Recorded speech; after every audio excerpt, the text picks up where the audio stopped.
So how did you get kicked out of college?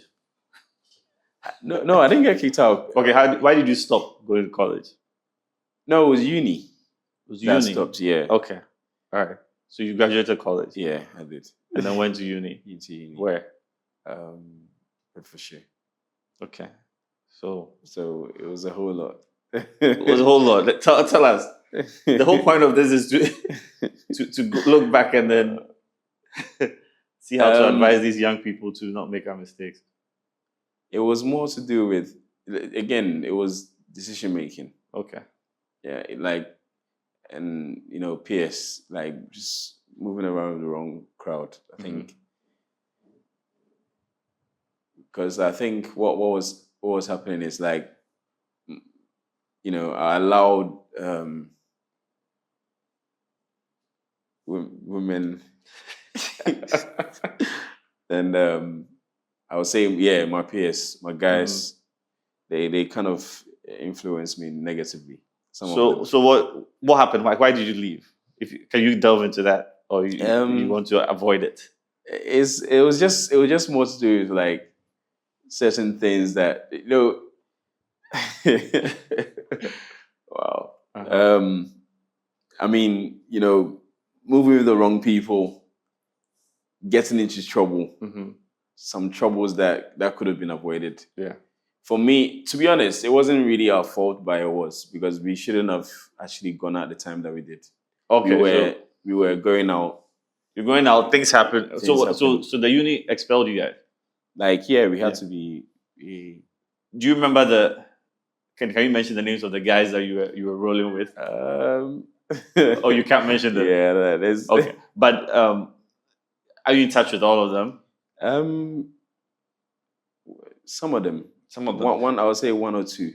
See, that's the interesting thing about life, because at that point, I'm sure those were your people. It was like a crew. Yeah. But now you're older and you're living without them.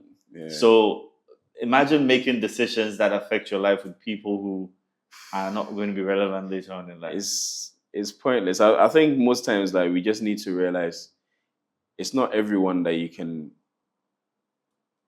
roll with, you can move with. So sometimes certain people that come into your life, they come in there to basically kind of destroy your life. Okay. I'm not saying they did, but yeah, they had... No problem. We're not going to dwell on that. But then when the expulsion came, you still had to tell your parents. How did your mother find out about that one? I came home and obviously she realized I was not going to school. And I was like, yeah, we're on a break. I didn't tell her the truth. At first, I was still trying to like figure out how I'm gonna drop it to her. Like, finally, I found the courage to speak to her, and I just told her that this is the situation. This will happen, and she just looked at me. She was like, she knows. She said she knows I'm better than this. So she doesn't understand why I'm allowing like these people to have such negative influence on me. So when your mother told you that, how did that make you feel? Because that's a theme I wanted to be better. When you were caught stealing, your mother obviously asked, why? Why are you doing this? You know you're better than this. You listened and went back to stealing with a different strategy. She don't know that. She doesn't know that. She knows that now. Then going all the way to Redbridge and then this happens and she's telling you, at least there's some positive